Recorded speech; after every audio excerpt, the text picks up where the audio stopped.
Hi, this is Dori Freeman with John Broughton on KC Radio 97.7 FM. All right. Hey, congratulations on this record. It's a wonderful album, and once again, the authenticity and honesty of your work shines through. And I think those specific qualities in your work can be very much attributed to the fact that you've remained in your hometown and not relocated to the big city. Would you agree with that? I would definitely agree with that. Yeah. Being in Galax, Virginia, and southwestern Virginia, where it's more rural and, out in the country, has always been a big influence on me. And it's just where I prefer to live and make music. So. Just the same, there's a shift in sound in this album. You've gone for a rockier sound. Was that something you had in mind when you were writing these songs? Yeah, it was something that I had in mind when I was writing the songs, for sure. I knew I wanted it to be a very drum heavy and percussion heavy album, which is why I asked my husband, Nick, to produce it, because he's a drummer. And so that really was something that I wanted to be at the forefront of the album, with it being a little more, a little rockier and a little grungier than the other albums that I've made in the past. Right, that was going to be my next question. So that shift away from Teddy Thompson was because you were looking for that rockier sound, and Nick's production would be more conducive to that. Yeah, I mean, Teddy and I we talked about, just for this, since we've done 3 albums together, and we talked about both just agreeing that maybe I should try something else, and but the door's always open there, and I'm sure we'll do something else together in the future. Because I'd love to continue to work with Teddy. But yeah, for this one, I just wanted to try something a little bit different, a little bit new. And yeah, so that's why I went that way. So the songs were mostly written during the pandemic, during lockdowns. How much of a different album do you think it would be in a non-COVID world? Honestly, I tried to be wary of not, writing like a pandemic album, or, lack of a better term.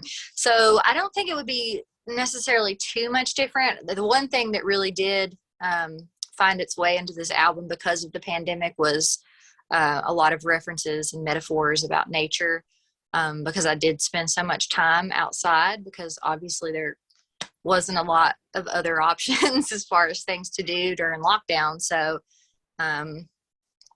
spring was just starting kind of when lockdown first happened. So my family and I we spent a lot of time outdoors doing hikes and swimming. And so I wrote a lot of this record on my back deck, just sitting outside with my guitar. I guess it would have been quite therapeutic for you too, spending that time outdoors and helping with your songwriting and just giving you a better peace of mind. Yeah, absolutely. I mean, it was nice to just be in a big open space, when you felt like everything was kind of closed off at that time. And when we last spoke, you mentioned to me that songwriting is something that tends to come to you in fits and starts. You sort of write in spurts, 2 or 3 songs, then leave it for a while, then it comes back to you. Being in this lockdown situation, did that sort of change that a little bit for you?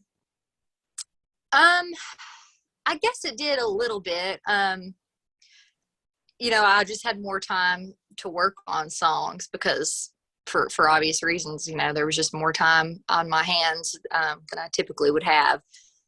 So yeah, I think I would just, start a song and just kind of gradually work on it. And I knew that I was kind of working up to an album. So, I was trying to make all the songs cohesive and make sure there was like that through line of, I guess the nature stuff was really the through line for me. Just as far as like, there's a lot of references to storms and flowers, and like the clay of the earth.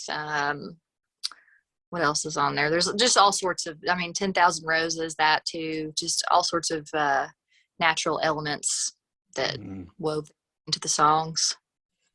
I saw you mentioned with this album, you intentionally made an effort to make the songs shorter and more concise. Have there been cases of songs where you've just had to put aside because you had too much to say and couldn't condense it to that form?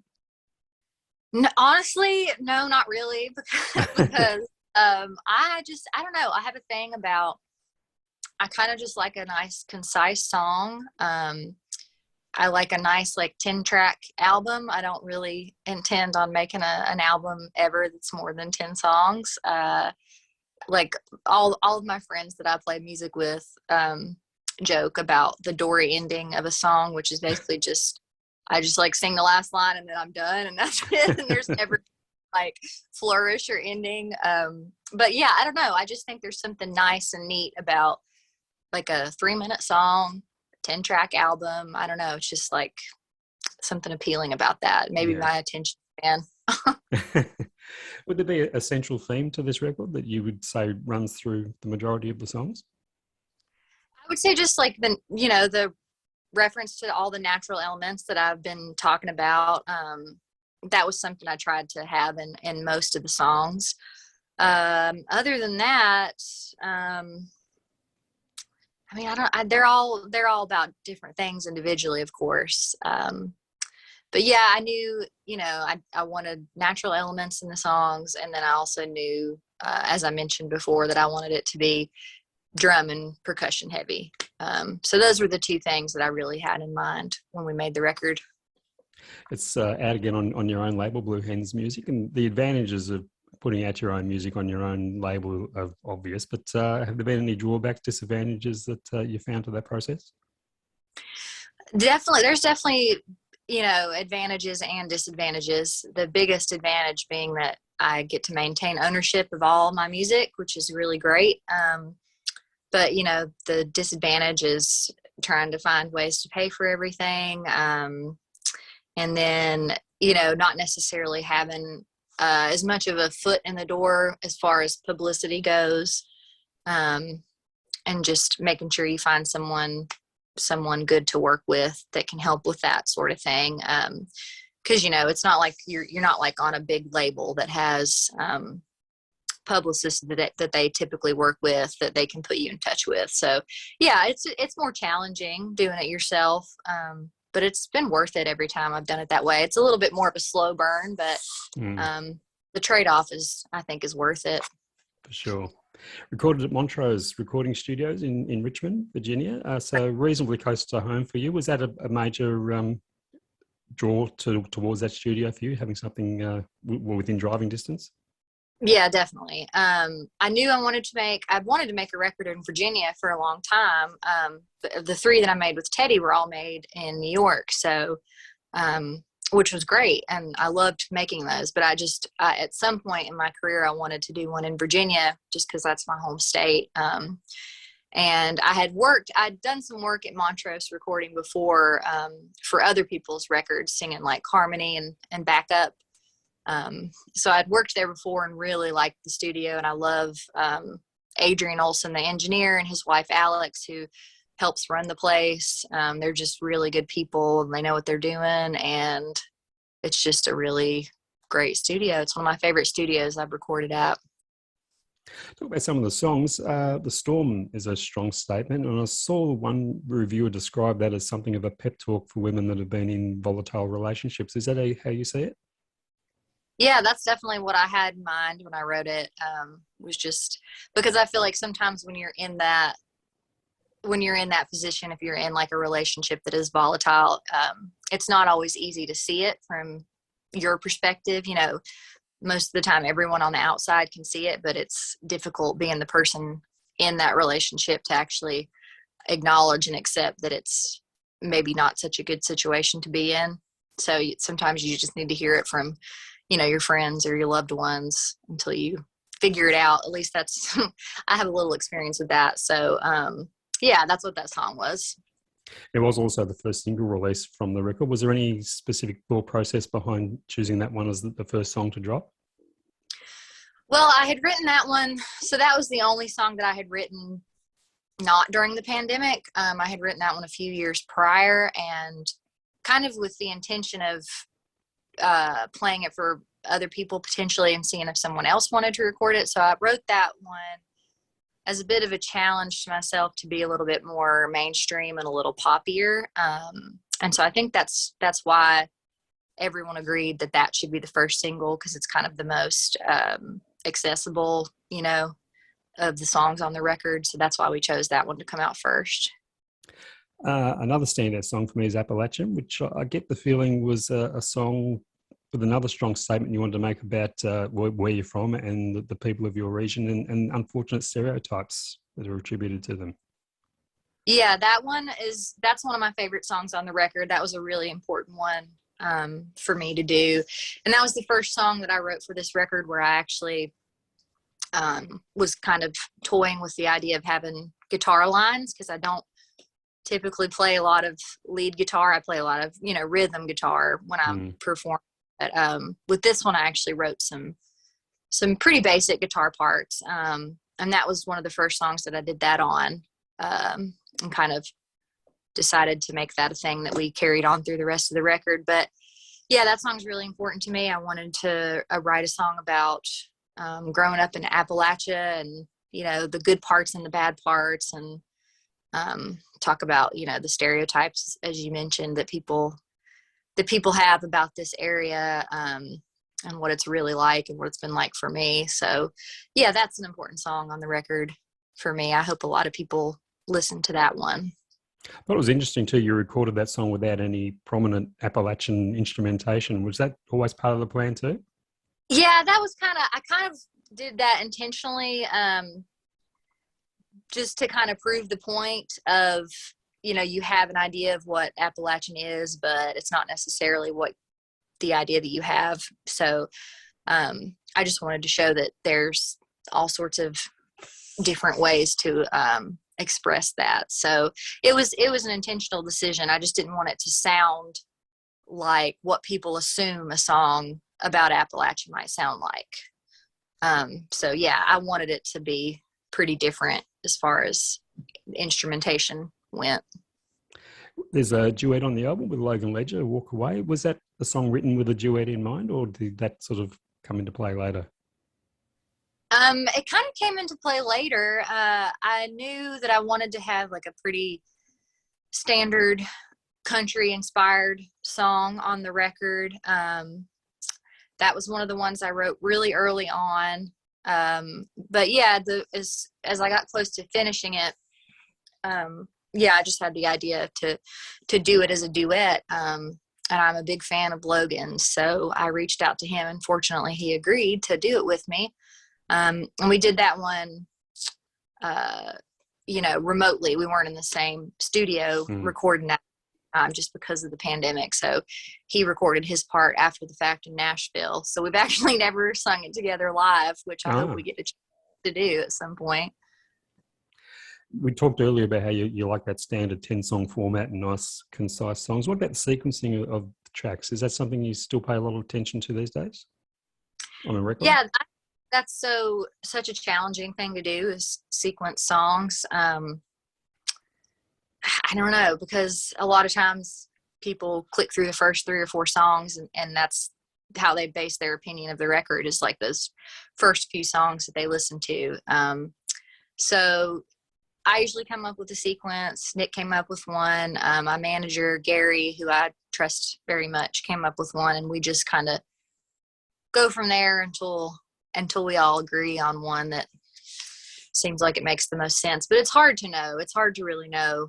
There were certain songs that I knew, like I was pretty certain about the first song and the last song being where they are, but the songs in between, it was a little bit difficult to figure out where they should go. There is a cover on the album, an old song which was originally recorded by Dion and written by Jerry Goff and Phil Spector, Only You Know. What was it? It's quite not a well-known song either. It's sort of a deep cut, for want of a better term. What was it about that song that made it one that you felt fit in with the rest of the album? Well, I heard it at the end of either a movie or a TV show. I forget what it was, but it was a song on the credits of something. Oh, yeah. I was just like really struck by, I just hadn't heard of Dion before, and his vocals were so good and powerful. And I just was just like, how have I never heard this person before? And I really liked just the cool drum kickoff of that song. We did it pretty much exactly the way it's done on the Dion version. But yeah, I just heard it and thought it was such a great song, sung by such a great singer. And it's a very hard song to sing too. I will say it's not an easy song. So that was one of the last ones we did. And there's one song of Nick's on the album as well, Almost Home. Was that written specifically for this record, or how did that make its way in? Yeah, it was written pretty much specifically for this record. We had talked about him writing one for a while. It kind of talked about it with the last record, but we just ended up not completing it. But yeah, Nick wrote the song on clawhammer banjo. I helped with like one little line, but it's definitely Nick's song. And yeah, it's one that people have responded to pretty well. So I'm glad we included it. I love the video you did for I Am. It came up beautifully, but I believe it was done on quite a low budget. Can you tell us about It how was that done came on together? a very small budget. Yeah. Like a craft store, and bought some odds and ends that I thought I could, use to make a kind of a silly video. Had my dog in the video, just I did it in the room that I'm in now, actually. But yeah, I really liked how it turned out. I was very happy with how it got put together, which is more a compliment to the editor than it is to me, because I just basically gave them a bunch of footage of me on my phone. Here, do something with this and make it look cool, please. Well, they achieved that for sure. It came up really well. Thank you. Like many artists during the pandemic, you've done your fair share of live streaming, and others that I've spoken to that have gone down that path have had mixed feelings about it. Some have felt uncomfortable about it, or uncomfortable at first, but turned around, they ended up enjoying it much more than they thought they would. How have you found it? I mean, I'm glad it was an option. I'm glad it was something that was available to do during the pandemic, because Nick and I, we really did a lot of that. We did a lot of private live streaming, we did like a whole series for Valentine's Day where you could purchase like a 20 or 30-minute session, and we would perform live, and I made it look really nice and decorated for the holiday. And then we did a lot of public ones on my Facebook page where you could just like drop in and attend as long as you wanted to. But I would prefer to play obviously live in a room, but I'm glad that we were able to do that, because it really did help us get through, not having a lot of work for a good 9 months. So what about real gigs with real people? Are they starting to open up again over there for you? Yeah, they're starting to. I've had a few in the last. Well, I've had several since the summer. The summertime ones are a lot easier because you can do them outside, of course, and so everyone can be spread out, and that feels a lot safer. But yeah, I've had some this fall. I've got just 1 or 2 more things this year, but I'm starting to book a lot for next year. So I'm hoping people will continue to get vaccinated and just do what we're supposed to do so we can have live music come back, because I very much miss it. The rockier direction on this album, is that something you'd like to take a little bit further next time around? Yeah, I think that's something I definitely want to like sort of stay in the same vein as and explore a little bit more. Since we just did the one record in that style, it's something I'd like to play with a little bit more on the next record, which I've been writing songs for. So yeah, I'd like to keep seeing where that goes. What about on stage? Will you take it to the stage as well? Maybe even look at reworking some of your older material in that form? Yeah, so I have played some of the shows I played over the spring and summer. I've been playing electric guitar and playing with like a little bit more of an electric configuration. So that's something I want to keep trying out too. And fortunately it does transfer well over to acoustic too. I've been doing a lot of shows that way as well. But yeah, I'm interested to try more electric performances in the future. Fantastic. Well, Dori, before I let you go, have you got your guitar handy? We can take in a live one before we let you go and enjoy your Tuesday evening. All right. What time is over there? It's Wednesday morning, almost 11 o'clock. Okay. So you're speaking to me tomorrow. But I can never remember exactly what the time difference is. It's a lot. Okay, I'll play I Am. This is probably my favorite song, at least currently my favorite song from the record.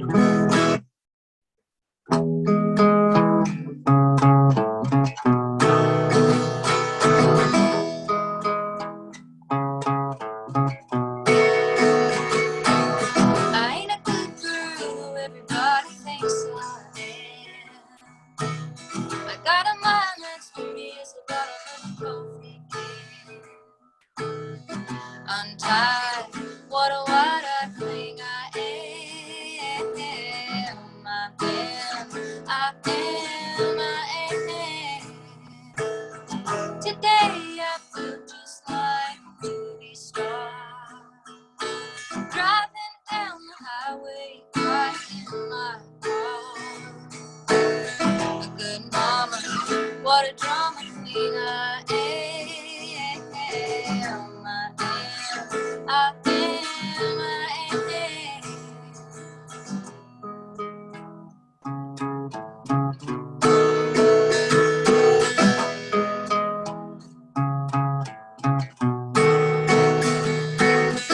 I've got a dress in every shade of blue. You came along and split my world in two. Good God, how far the path of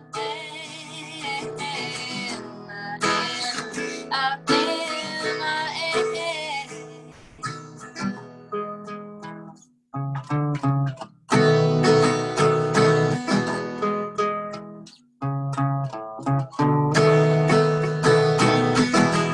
What you got, better give it to me. I hate to do the things I know I should. I'm tired of acting like I give a damn. I am, I am, I am, I am, I am. I am, I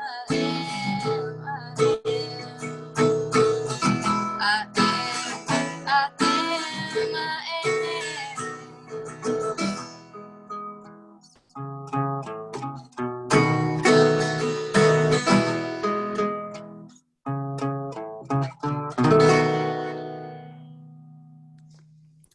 Wonderful. Thanks so much, Dori. Much appreciated. Congratulations again on the record, and well, things are starting to open up down here again too. So hopefully, we'd love to see you back down here. A lot of people with some great memories of your last visit. Oh yeah, I'd love to come back to Australia for sure. Fingers crossed. We'll look forward to it. Thanks again, Dori. Yeah, thank you. Take care. Bye-bye. Bye.